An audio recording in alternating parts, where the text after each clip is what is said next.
Shalom saudara sekalian yang dikasihi Tuhan. Saya mengajak kita membaca bagian firman Tuhan untuk menjadi perenungan buat kita pada siang hari ini. Dari kitab Yeremia pasal yang ke-29, ayat yang ke-4 sampai yang ke-7, lalu dilanjutkan ayat yang ke-10 sampai ayat yang ke-14. Kitab Yeremia pasal yang ke-29, ayatnya yang ke-4 sampai yang ke-7, selanjutnya ayat yang ke-10 sampai ayatnya yang ke-14. Saya akan membacakan bagi kita semua. Beginilah firman Tuhan semesta alam, Allah Israel, kepada semua orang buangan yang diangkut ke dalam pembuangan dari Yerusalem ke Babel. Dirikanlah rumah untuk kamu diami, buatlah kebun untuk kamu nikmati hasilnya. Ambillah istri untuk memperanakan anak laki-laki dan perempuan. Ambilkanlah istri bagi anakmu laki-laki dan carikanlah suami bagi anakmu perempuan. Supaya mereka melahirkan anak laki-laki dan perempuan, agar di sana kamu bertambah banyak dan jangan berkurang. Usahakanlah kesejahteraan kota kemana kamu aku buang, dan berdoalah untuk kota itu, sebab Tuhan, saya ulangi, berdoalah untuk kota itu kepada Tuhan, sebab kesejahteraannya adalah kesejahteraanmu. Ayat yang ke-10, sebab beginilah firman Tuhan, apabila telah genap 70 tahun bagi Babel, barulah aku memperhatikan kamu, aku akan menepati janjiku itu kepadamu dengan mengembalikan kamu ke tempat ini. Sebab aku ini mengetahui rancangan-rancangan apa yang ada padaku mengenai kamu. Demikianlah firman Tuhan, yaitu rancangan damai sejahtera dan bukan rancangan kecelakaan, untuk memberikan kepadamu hari depan yang penuh harapan. Dan apabila kamu berseru dan datang untuk berdoa kepadaku, maka aku akan mendengarkan kamu. Apabila kamu mencari aku, kamu akan menemukan aku. Apabila kamu menanyakan aku dengan segenap hati, aku akan memberi kamu menemukan aku. Demikianlah firman Tuhan, dan aku akan memulihkan keadaanmu dan akan mengumpulkan kamu dari antara segala bangsa dan dari segala tempat kemana kamu telah kucerai-beraikan. Demikianlah firman Tuhan, dan aku akan mengembalikan kamu ke tempat yang dari mana aku telah membuang kamu. Baik Bapak Ibu, Saudara sekalian dikasihi Tuhan, sebelum kita lebih jauh merenungkan bagian firman Tuhan ini, saya mengajak kita sekali lagi untuk bersatu di dalam doa, mohon pimpinan daripada Tuhan. Kami bersyukur ya Tuhan, Engkau memimpin jalannya kehidupan kami sampai pada saat ini. Kami tiba di penghujung tahun 2020. Kami tiba di minggu terakhir di tahun ini ya Tuhan. Kami percaya ini semua karena kasih karunia-Mu ya Tuhan bagi kami. Kami percaya ini semua karena kesetiaan-Mu yang telah memimpin kami. Walaupun tahun ini adalah tahun yang penuh tantangan dan tidak mudah bagi kami ya Tuhan. Tapi kami merasakan dan kami melihat bagaimana Tuhan telah mengasihi dan memimpin kami. Ya Tuhan, pada saat ini beberapa hari lagi kami akan masuk ke dalam tahun yang baru. Itulah sebabnya Tuhan, kami butuh akan kehadiran-Mu Tuhan di dalam kehidupan kami. Yang pada saat ini kami butuh kehadiran-Mu melalui firman-Mu yang akan kami dengarkan. Biarlah melalui firman-Mu Tuhan mengajarkan kami melihat rancangan Tuhan yang begitu indah di dalam kehidupan kami. Dan firman Tuhan yang sama juga menguatkan kami bagaimana kami harus menyongsong tahun yang baru dengan penuh pengharapan di dalam Engkau. Berkatilah kami ya Tuhan, pakai hamba-Mu yang sangat lemah dan terbatas ini ya Tuhan, yang berdiri dengan hati yang gentar dan takut. Tapi biarlah kuasa Tuhan dinyatakan, berbicaralah kepada kami sekalian ya Tuhan, oleh sebab kami anak-anak-Mu, kami telah siap untuk mendengar firman. Kami bersyukur dan berdoa di dalam nama Tuhan Yesus. Amin. Saudara sekalian dikasihi Tuhan, kita bersyukur Tuhan telah memimpin kehidupan kita hingga pada saat ini kita masuk ke dalam minggu yang terakhir di tahun 2020 ini. Maka saya rindu, saudara, di penghujung tahun ini ada puji-pujian yang kita naikkan kepada Tuhan. Ada ucapan syukur demi ucapan syukur yang kita naikkan kepada Tuhan. Walaupun tahun ini, saudara, adalah tahun yang tidak mudah bagi kita. Tahun yang penuh dengan tantangan. Namun, saudara, biarlah kita tetap memuji, memuliakan nama Tuhan. Oleh sebab apa, saudara? Kita patut bersyukur kepada Tuhan. Karena Tuhan masih menganugerahkan kehidupan dan kesehatan bagi kita semua. Kita juga bersyukur kepada Tuhan.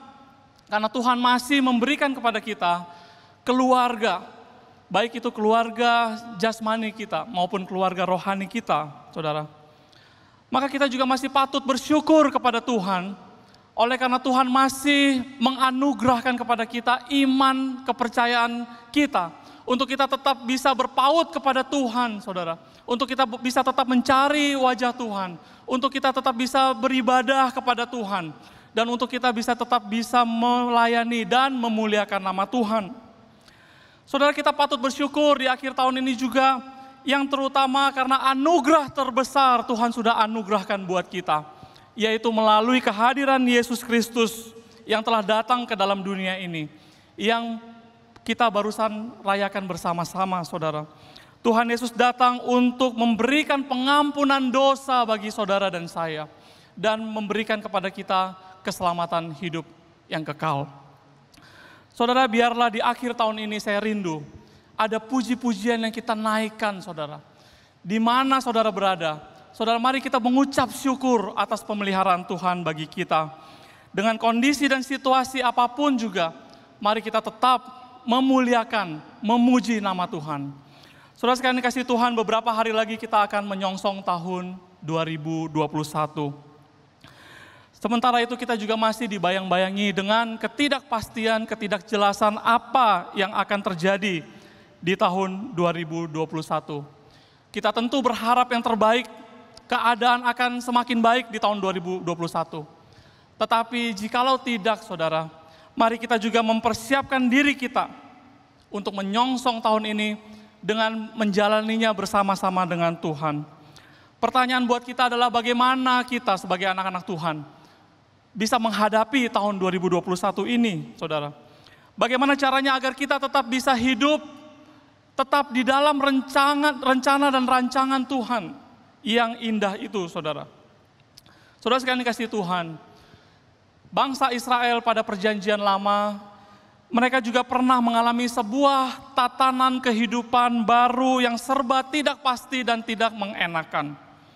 Saudara, bangsa Israel pernah dijajah dan dikalahkan, bahkan ditaklukkan oleh bangsa Babel, di mana mereka harus dibuang dan diasingkan ke sebuah tempat daerah yang baru buat mereka, tempat yang asing buat mereka. Saudara, kehidupan yang tidak mudah ini bagi bangsa Israel tidak hanya berlangsung selama 1 atau 2 tahun saja, tetapi selama 70 tahun, saudara bisa bayangkan. Itu berarti, saudara, lebih dari 90% mereka yang diangkut dari Yerusalem ke Babel, 90% mereka tidak pernah kembali lagi merasakan kehidupan seperti sebelum-sebelumnya. Hanya kurang lebih 10%, yaitu mereka yang masih balita, yang waktu dibawa ke dalam pembuangan, pada masa tuanya mereka bisa melihat kembali lagi ke tanah kelahiran mereka. Saudara sekalian yang dikasihi Tuhan, kenapa hal ini dapat terjadi? Alkitab jelas mengatakan kepada kita, bangsa Israel dibuang oleh Tuhan ke tanah Babel oleh karena ketidaksetiaan mereka kepada Tuhan, dan juga oleh karena ketidakpedulian mereka untuk dengar-dengaran akan suara Tuhan. Saudara, itulah sebabnya seorang nabi yang diutus untuk melayani bangsa Israel bernama Nabi Yeremia. Seorang nabi yang melayani selama 40 tahun di tengah-tengah bangsa Israel. Nabi Yeremia juga adalah seorang yang mengalami, saudara, 5 kali pergantian rezim raja-raja Yehuda, mulai daripada Raja Yosia sampai yang terakhir Raja Zedekia. Yeremia terus menegur bangsa Israel. Yeremia terus menyerukan agar bangsa Israel bertobat dari cara hidup mereka yang melawan kehendak Tuhan. Nabi Yeremia juga menyerukan agar bangsa Israel untuk berbalik kepada Tuhan dari penyembahan kepada Allah-Allah yang lain, saudara. Tetapi bangsa ini adalah bangsa yang sungguh tidak peduli. Itulah sebabnya Nabi Yeremia melihat sendiri bagaimana akhirnya raja terakhir Zedekia itu dikalahkan oleh Raja Babel dan akhirnya mereka semua harus diangkut ke dalam pembuangan. Nabi yang berseru untuk bertobat. Nabi juga yang melihat bagaimana bangsanya sendiri adalah umat kesayangan Tuhan harus akhirnya dikalahkan dan mereka harus dibuang ke sebuah negeri yang jauh. Itulah sebabnya Nabi Yeremia, saudara, adalah nabi yang meratap.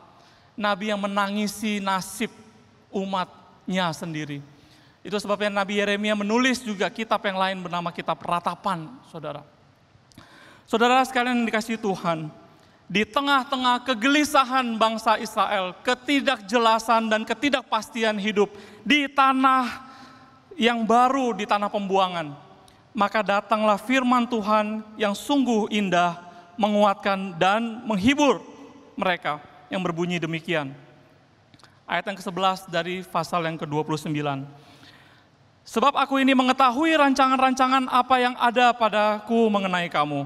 Demikianlah firman Tuhan, yaitu rancangan damai sejahtera dan bukan rancangan kecelakaan. Untuk memberikan kepadamu hari depan yang penuh harapan.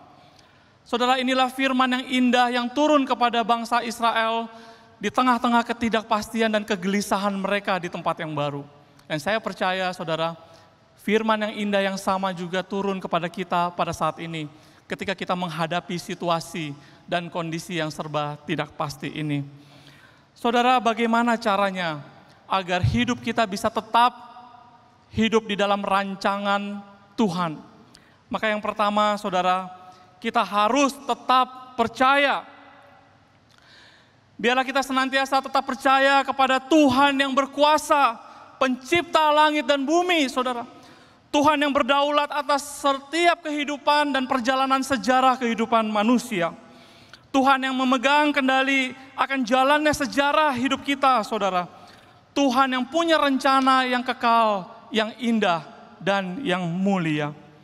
Saudara sekalian dikasihi Tuhan, pandemi global paling tidak menyatakan sebuah kebenaran bagi seluruh umat yang hidup pada zaman ini. Yaitu apa, saudara? Bahwa manusia tidak punya kendali akan apa yang akan terjadi di dalam dunia ini. Sehebat-hebatnya manusia membuat rencana, saudara.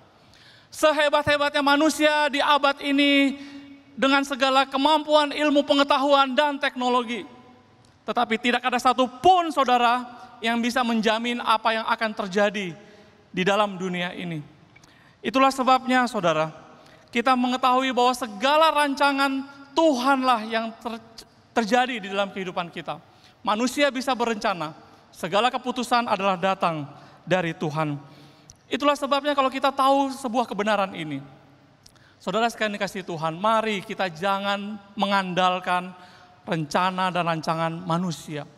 Mari kita tetap percaya kepada Dia yang mengendalikan kehidupan kita. Mari kita tetap percaya bahwa rancangan Tuhan adalah rancangan yang indah, rancangan yang penuh kebaikan, yaitu rancangan damai sejahtera. Saudara sekalian dikasihi Tuhan, rancangan damai sejahtera itu bagi kita hidup di generasi sekarang ini telah diwujud nyatakan, telah dibuktikan melalui kedatangan Yesus Kristus ke dalam dunia untuk menyelesaikan masalah utama kita, saudara, yaitu dosa. Pengorbanan Kristus di atas kayu salib. Dia menanggung segala sengsara kita untuk menebus kita dari dosa-dosa dan pelanggaran kita. Untuk kemudian memberikan kepada kita pengampunan dosa, saudara. Dan memberikan kepada kita hidup yang kekal. Saudara, begitu kita mendapatkan pengampunan dosa dan kita dijamin akan mendapatkan kehidupan yang kekal. Inilah sumber kedamaian dan sumber sejahtera kita ketika kita hidup di dalam dunia ini. Saudara, tidak ada rancangan yang lebih indah daripada rancangan yang sudah Tuhan nyatakan seperti ini. Itu sebabnya, saudara, Apapun yang terjadi pada tahun 2021, kita berharap yang terbaik. Tetapi kalau Tuhan tidak mengizinkan yang indah itu terjadi, maka mari kita tetap percaya kepada Tuhan. Saudara, jangan tinggalkan Tuhan. Saudara, jangan menjauh daripada Tuhan. Mari kita tetap mengandalkan Dia, karena Dia yang memegang kendali atas jalannya kehidupan saudara dan saya. Saudara, yang kedua, bagaimana caranya agar kita tetap bisa hidup di dalam rancangan Tuhan yang indah itu? Maka yang kedua adalah mari kita tetap fokus. Kita tetap fokus, saudara. Kita tetap fokus kepada apa yang ada dan apa yang bisa kita kerjakan sekarang ini. Saudara, seringkali beratnya masalah yang kita hadapi pada saat ini. Dan kekhawatiran-kekhawatiran kita akan apa yang akan terjadi pada masa yang akan datang, itu biasanya bisa melumpuhkan kita. Sehingga terkadang kita tidak tahu harus berbuat apa. Saudara, terkadang masalah itu seperti tembok yang begitu merintangi dan menghalangi kita untuk kita bisa mencapai tujuan yang hendak kita capai tersebut. Maka saudara, saya selalu takjub kepada semut. Semut adalah serangga yang begitu kecil, saudara. Tetapi juga adalah sebuah bangsa serangga yang begitu bekerja keras dan ulet dan tekun di dalam bekerja mencari makanan. Itulah sebabnya, saudara, Alkitab pun mengajarkan kepada kita yang malas-malas ini, saudara. Di Amsal pasal yang ke-6 ayat yang ke-6. Pergilah, belajarlah kepada semut. Saudara, selama pengalaman saya tinggal di rumah, baik itu di rumah orang tua, maupun di asrama, baik itu di sekolah teologi di Bandung, maupun di asrama waktu saya menempuh pendidikan di Taiwan, baik juga ketika saya menempati pastori di tempat saya praktek pelayanan, maupun di pastori gereja kita, saudara. Saya sering sekali menemukan dan saya memperhatikan bagaimana semut-semut ini, saudara, begitu ulet sekali. Mereka bekerja keras, mereka suka membuat barisan, saudara. Dan mereka bisa menembus sampai ke dalam rumah kita, sampai ke tempat di mana ada makanan, mereka bisa menjangkau sampai ke situ. Saya heran sekali, saudara. Setiap kali saya tuh berusaha untuk mencoba memutus jalur itu dengan obat semut, saudara. Saya taruh di satu titik di jalur itu, dari luar rumah menuju dalam rumah. Beberapa waktu lamanya sudah tidak ada. Tetapi keesokan harinya lagi, saudara, dari jalur yang lain dia masuk lagi. Saya coba lagi, saudara, mencegah lagi dari titik yang lain dengan obat semut itu. Tapi apa yang terjadi? Nggak lama kemudian, saudara, masuk lagi dari tempat jalur yang lain, saudara. Sehingga kadang-kadang saya melihat seakan-akan semut ingin berbicara kepada saya. Dia ingin mengatakan, selalu ada jalan, bro. Selalu ada jalan, saudara. Bagi kita yang masih mau tetap berusaha dengan sungguh-sungguh. Demikian juga firman Tuhan yang datang kepada umat Israel. Di tengah kebingungan mereka, saudara, akan menempati tempat yang baru. Mereka tidak tahu akan tinggal di mana.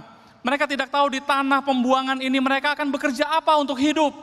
Mereka tidak tahu kehidupan seperti apa yang akan mereka bangun di tempat yang baru ini, di tempat pengasingan, di tempat pembuangan ini, saudara. Maka di tengah-tengah kebingungan mereka, maka firman Tuhan di dalam ayat yang keempat sampai ayat yang ketujuh, dalam pasal yang ke-29 berkata, untuk mereka agar mendirikan rumah, untuk mereka untuk berusaha membangun kebun, bekerja, menghasilkan, dan agar mereka bisa hidup dari hasil pekerjaan mereka. Dan untuk mereka juga membangun rumah tangga, mengambil istri, baik itu untuk anak-anak mereka, istri bagi anak laki-laki mereka, suami bagi anak perempuan mereka, supaya mereka juga mempunyai keturunan di tempat yang baru itu, supaya mereka jangan berkurang, tetapi umat Israel bisa bertambah banyak di negeri tempat di mana mereka dibuang, saudara. Saudara, inilah juga yang harus tetap ada di dalam kehidupan kita pada saat ini. Jikalau kita ingin tetap hidup dalam rancangan Tuhan, mari saudara, kita fokus kepada apa yang ada pada saat ini. Dan kita bekerja sekuat tenaga kepada apa yang bisa kita lakukan. Saudara sekalian dikasihi Tuhan, saya sering takjub juga melihat beberapa teman atau rekan-rekan atau jemaat yang usahanya sangat terdampak oleh pandemi ini. Ada beberapa yang sampai usahanya tidak bisa sama sekali dilanjutkan lagi, saudara. Tetapi yang membuat saya takjub adalah begitu mereka tidak bisa melanjutkan lagi usaha yang selama ini mereka jalani. Mereka kemudian membanting setir, mereka tetap berusaha. Apa saja mereka lakukan, membuat makanan, menjual makanan, menjahit masker, dan lain sebagainya. Mereka tetap berusaha.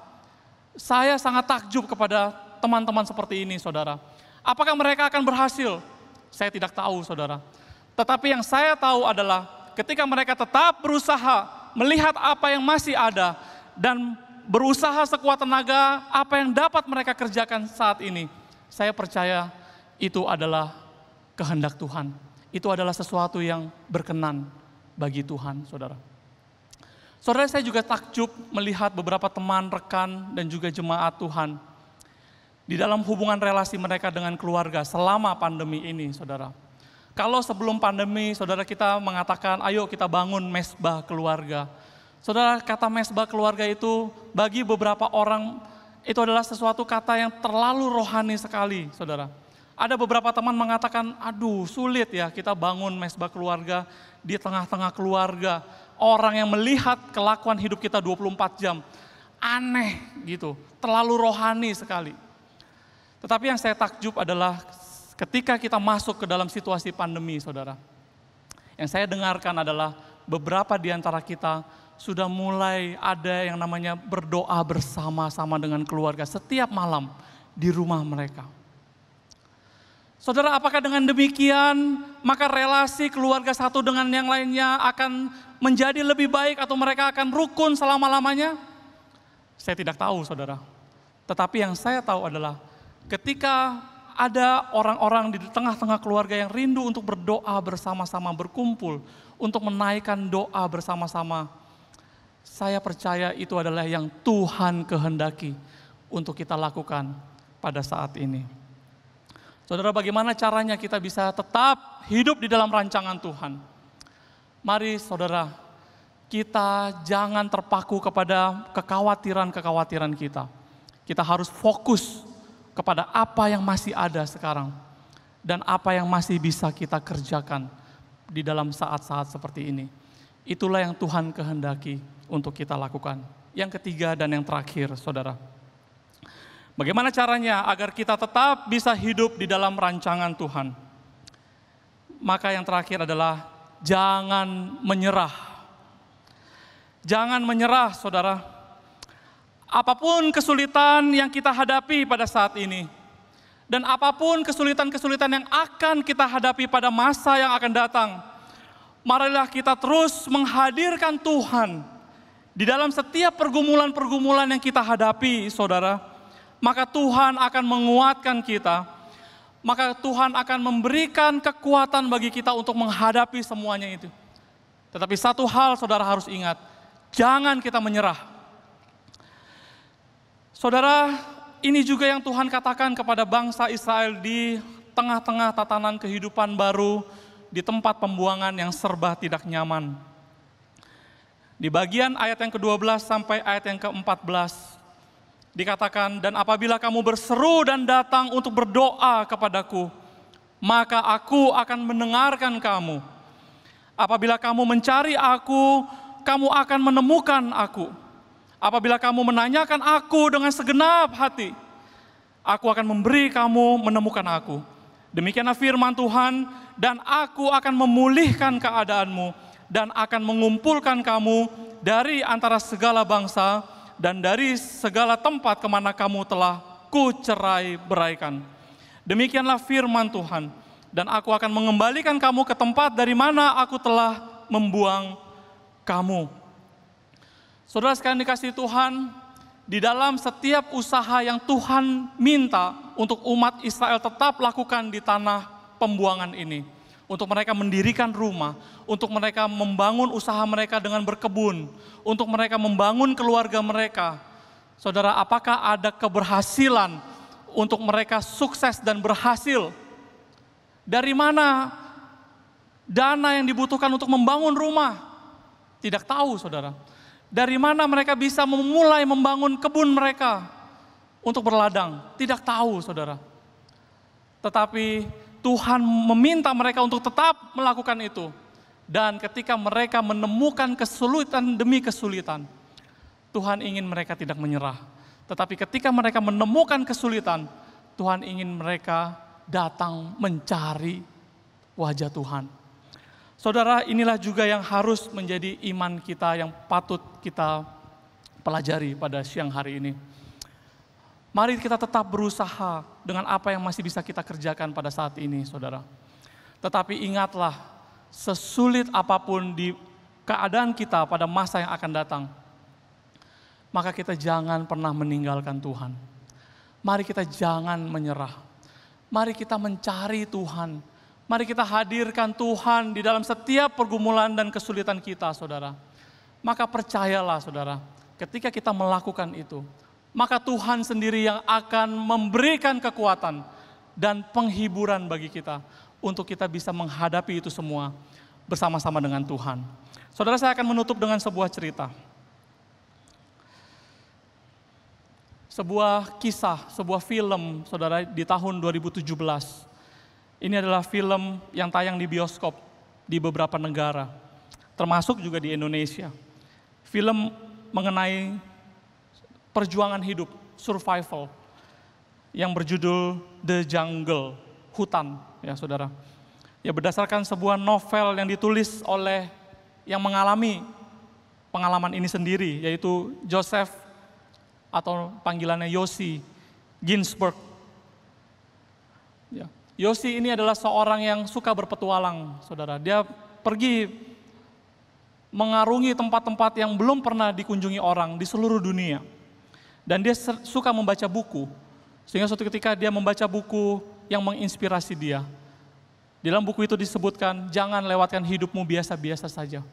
Jangan lewatkan hidupmu seperti kebanyakan orang menghabiskan waktu. Tetapi raihlah, alamilah sebuah pengalaman yang belum pernah dialami oleh siapapun di dalam dunia ini. Setelah itu saudara, dia terinspirasi dan dia mau sekarang berpetualang mengarungi sebuah hutan terbesar, hutan tropis terbesar di dunia, yaitu hutan Amazon.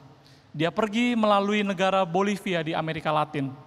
Di sana dia berkenalan dengan teman-teman baru, mereka saling sharing, dan akhirnya teman-teman ini satu kelompok setuju untuk masuk ke jantung hutan terbesar di dunia itu dengan bersama-sama, saudara. Mereka dibekali dengan alat-alat yang ala kadarnya.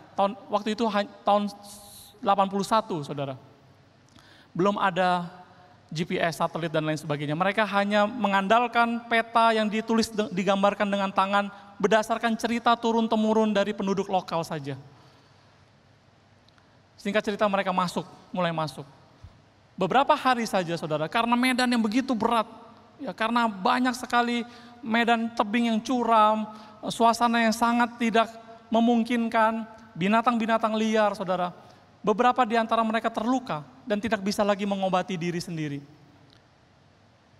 Sehingga pada saat itu hanya Yossi dan satu temannya saja masih melanjutkan perjalanan menuju jantung hutan Amazon itu. Sisanya saudara kembali karena mereka telah sakit dan terluka. Nah saudara, pada suatu ketika Yossi dan tinggal satu-satunya temannya ini, mereka menghadapi sebuah tebing yang begitu curam dan tinggi sekali. Mereka tidak bisa lagi melewati itu. Dan mereka akhirnya membuat rakit, mencoba melewati bagian tebing yang tinggi itu dengan jalur sungai, saudara. Ketika mereka membuat rakit seadanya dari batang-batang pohon yang ada di sekitar situ, saudara. Dan mereka berdua naik ke dalam rakit itu. Maka terjadi hujan yang begitu deras sekali. Dan pada saat hujan itu turun dengan deras, maka banjir bandang juga menyapu sungai yang sedang mereka di mana ada berakit untuk melewati tebing yang tinggi itu, saudara. Dan ketika banjir itu menyapu mereka, saudara, rakit itu kemudian terbalik. Dan Yosi pun harus terpisah dengan temannya, dan dia sekuat tenaga di dalam sungai itu berusaha menyelamatkan dirinya. Dan dia berhasil menggapai batu, dan dia menyelamatkan dirinya, saudara. Tapi pada saat itu, dia sudah terpisah dan dia tidak tahu temannya ada di mana. Dan dia juga sudah kehilangan tasnya yang berisi pakaian atau survival kit yang ada. Sekarang yang ada hanya dia, diri dia, dan apa yang menempel pada badan dia, yaitu baju-baju dan sepatunya ini, saudara. Saudara, 3 minggu Yosi melanjutkan perjalanan sendiri di tengah-tengah hutan untuk mempertahankan hidupnya. Dia sudah lusuh, rambutnya, janggutnya sudah tidak beraturan, saudara. Sepatunya sudah rusak, kakinya sudah melepuh dan memar, saudara. Dan dia juga sudah dehidrasi, kekurangan air bersih, dan dia sudah kurus dan dia kelaparan, saudara. Maka puncak filmnya adalah ketika suatu saat di dalam kondisi yang begitu kritis, dia terperosok ke dalam sebuah lumpur yang hidup, saudara. Lumpur hidup itu maksudnya ketika kita masuk ke dalam lumpur ini, semakin kita bergerak, semakin kita akan tenggelam di dalamnya. Maka saudara, pada saat itu Yosi berpikir, mungkin inilah akhir dari semua petualangan dia di hutan itu, termasuk akhir dari perjalanan kehidupannya. Dia pikir, saudara, lumpur inilah adalah kuburannya, tempat peristirahatan badannya yang terakhir. Itulah sebabnya ketika dia mau mengakhiri kehidupannya, dia mau memejamkan matanya yang terakhir, saudara. Maka ketika dia pejamkan matanya, maka kemudian muncul memori di dalam pikiran dia. Yang muncul adalah memori kenangan apa, saudara? Kenangan waktu dia kecil, setiap kali dia mau keluar rumah, waktu dia kecil, papanya selalu menumpangkan tangan di atas kepala dia. Dan selalu menaikkan doa berkat yang tercatat dalam Bilangan pasal yang ke-6 ayat yang ke-8. Aku memberkati dan melindungi engkau. Tuhan menyinari engkau dengan wajahnya dan memberikan kepadamu kasih karunia. Tuhan menghadapkan wajahnya kepadamu dan memberi engkau damai sejahtera. Jadi pengalaman itu, saudara, yang kemudian muncul dalam memori dia. Dia kemudian merasakan bahwa betapa Tuhan memberkati dan melindungi dia. Dia lalu merasa betapa Tuhan sayang kepada dia. Dan dia merasakan kehadiran Tuhan ada di situ menyertai dia, saudara. Dan ketika dia dikuatkan kembali, dia kembali membuka matanya kembali. Dan dia melihat ke atas, saudara. Dan ketika dia melihat ke atas, apa yang dia lihat? Bahwa ternyata ada setangkai daun dari pohon-pohonan di sekitar dia yang sedang menjulur ke arah dia. Setelah itu dia berpikir, ini kesempatan saya terakhir. Dia akan berusaha menggapai ranting daun itu. Dengan resiko, saudara, dia akan semakin terperosok ke dalam. Dan singkat cerita, dengan keyakinan bahwa Tuhan beserta dengan dia berhasil menggapai daun itu. Dan dia berhasil keluar dari lumpur itu. Dan singkat cerita, penduduk lokal menemukan dan menyelamatkan dia. Saudara, satu hal ingin saya sampaikan kepada kita. Apapun juga yang terjadi di dalam menyongsong waktu yang akan datang, mari saudara kita tetap percaya bahwa Tuhanlah yang mengendalikan kehidupan kita. Tetap percaya bahwa Tuhan punya maksud dan rencana yang indah untuk kehidupan saudara dan saya. Itulah sebabnya mari saudara kita jangan meninggalkan Tuhan. Sebaliknya mari kita lebih rajin, saudara, untuk mencari wajah Tuhan. Untuk lebih rajin mendekatkan diri kita kepada Tuhan. Untuk meninggalkan cara hidup kita yang tidak berkenan bagi Tuhan. Mari kita menjadi pribadi yang baru, saudara, di tahun yang baru. Saudara, mari kita berusaha fokus kepada apa yang masih bisa kita lakukan pada saat ini. Berusaha keras, dan Tuhan saya percaya akan memberkati pekerjaan dan usaha kita. Dan saudara, mari kita jangan menyerah. Karena Tuhan senantiasa memberkati saudara dan saya. Tuhan senantiasa melindungi saudara dan saya. Mari kita berdoa.